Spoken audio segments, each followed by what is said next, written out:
नमस्कार दोस्तों, स्वागत है आपका हमारे YouTube चैनल बिहार भूमि अपडेट में। आज की इस वीडियो में हम बात करेंगे बिहार भूमि पोर्टल पर जमाबंदी पंजी कैसे देखें। जमाबंदी पंजी क्या होती है और इसकी जरूरत कब पड़ती है और मोबाइल से घर बैठे इसे कैसे चेक कर सकते हैं। अगर आप जमीन खरीदने वाले हैं या जमीन बेचने वाले हैं या अपनी जमीन का रिकॉर्ड देखना चाहता है तो ये वीडियो आपके लिए बहुत महत्वपूर्ण है, इसलिए वीडियो को अंत तक जरूर देखें।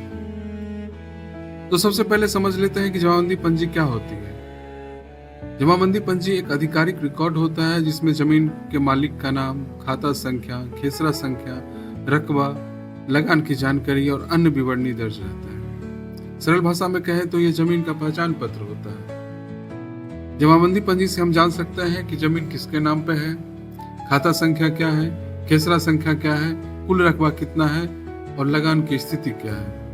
इसी कारण किसी भी जमीन की खरीद बिक्री से पहले जमाबंदी पंजी जरूर देखनी चाहिए। अब बात करते हैं इसके फायदों की। पहला फायदा है आप अपनी जमीन के असली मालिक की जानकारी प्राप्त कर सकते हैं। जमीन खरीदने से पहले रिकॉर्ड की जांच कर सकते हैं। ऑनलाइन रिकॉर्ड होने के कारण सरकारी कार्यालय के चक्कर नहीं लगाने पड़ते। खाता, खेसरा और रकबा की जानकारी तुरंत मिल जाती है। किसी भी प्रकार की भूमि विवाद से बचने में मदद मिलती है। जमाबंदी देखने से पहले आपके पास इनमें से कोई एक जानकारी होनी चाहिए।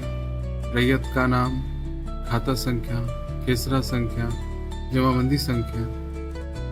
यदि इनमें से कोई जानकारी आपके पास है तो आप आसानी से रिकॉर्ड को खोज सकते हैं। अब जानते हैं step by step process technical रूप में। तो दोस्तों, इसे जानने के लिए सबसे पहले हम इसके आधिकारिक वेबसाइट biharbhumi.gov.in पे जाते हैं। जाने के पश्चात कुछ इस तरह का इंटरफेस नजर आता है जिसमें जमाबंदी पंजी देखने का ऑप्शन नजर आता है। जमाबंदी पंजी में क्लिक करने के बाद कुछ इस तरह का इंटरफेस नजर आता है जिसमें सबसे पहले जिला के चयन करने का ऑप्शन नजर आता है, तो इसे चयन करते हैं बेगूसराय। अंचल चयन करने पर बरौनी को चयन करते हैं और प्रोसीड आगे बढ़ते हैं। आगे बढ़ने के बाद हल्का का विवरण नजर आता है। हल्का में जैसे हम सबसे पहले भरते हैं राजबाड़ा नगर पंचायत। इसके अंतर्गत आने वाली ये सब गांव में से किसी एक गांव का चयन करते हैं। जैसे मैंने सबसे पहले टुकड़ी चक 480 थाना नंबर के बटन को क्लिक किया है। इसमें सबसे पहला है कि भाग वर्तमान से खोजें। भाग वर्तमान पृष्ठ संख्या से खोजें। तो जिनकी लगान रसीद पूर्व में कट चुकी है डिजिटल माध्यम से, तो उनके लगान रसीद पर भाग और वर्तमान संख्या दर्ज किया हुआ रहता है, तो उसके माध्यम से भी हम उसे खोज के उसकी जानकारी ले सकते हैं। दूसरा है रैयत के नाम से खोजें। रैयत के नाम से खोजने के विवरण में सबसे पहले हम रैयत के नाम के बटन को क्लिक करते हैं और हिंदी भाषा में लिखते हैं। जैसे किसी का नाम हम लिखते हैं अनुमान के आधार पर रमेश के नाम से मैंने डाला है और उसका सही कैप्चा भरते हैं। तो इसका डाटा उपलब्ध नहीं है, यानी इसका मतलब है कि रमेश नाम के किसी व्यक्ति का, किसी रैयत का ठुकड़ी चक में जमाबंदी पंजी नहीं है। अब हम खोजते हैं, हम माना कि संदीप के नाम पे खोजते हैं, तो सबसे पहले संदीप को टाइप करते हैं हिंदी में।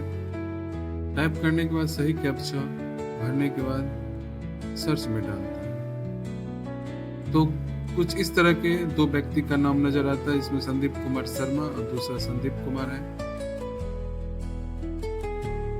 तो हिंदी में टाइप करने से ही जमाबंदी पंजी का विवरण निकल के आता है। और हिंदी अगर मान लिया जाए संदीप कुमार है या संदीप कुमार शर्मा है, तो उसमें सिर्फ पहला नाम संदीप कुमार, सरनेम को छोड़ दिया जाता है। पहला नाम को ही हिंदी के सर्च में, रैयत के नाम से खोजे वाले सर्च में जो है एक अकेले नाम को डालते हैं संदीप। तो इस तरह का विवरण नजर आता है, जिसमें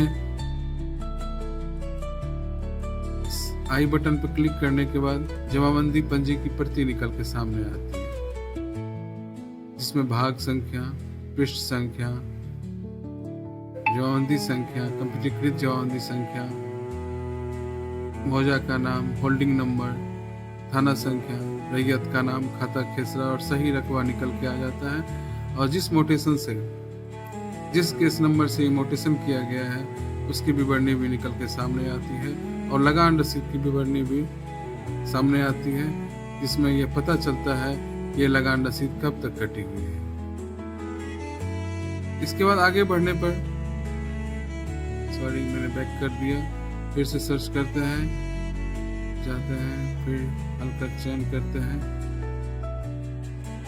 मौजा डालते हैं। अब हम प्लॉट नंबर से सर्च करते हैं। तो प्लॉट नंबर पर जाने के बाद, तो प्लॉट पर क्लिक करने के बाद हम उसमें एक अंक 24 को डालते हैं, प्लॉट नंबर 24, और सही कैप्चा भरने के बाद सर्च कॉलम में जाते हैं।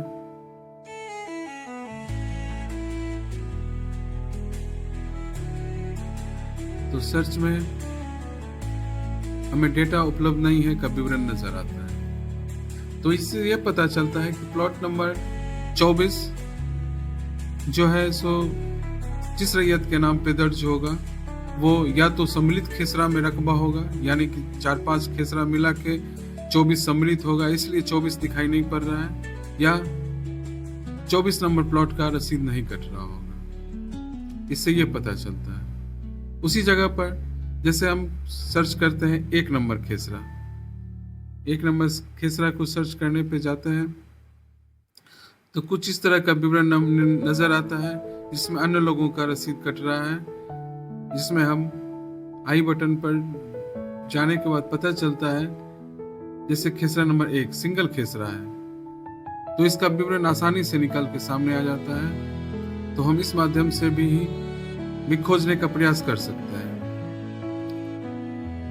अब हम जाते हैं खाता नंबर से खोजें।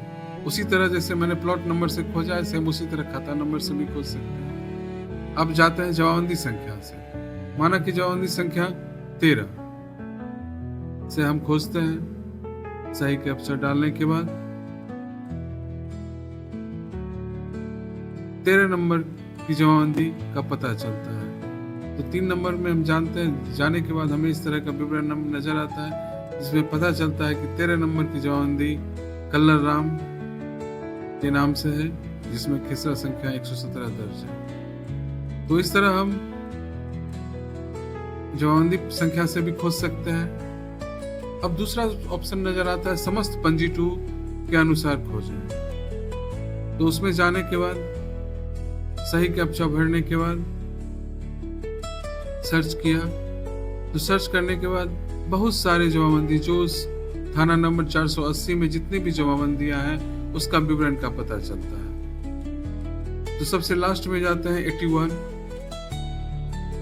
इसको सर्च करने के बाद पता चलता है कि सबसे लास्ट पेज में सीता देवी 809 अभी तक जमाबंदी इसमें है।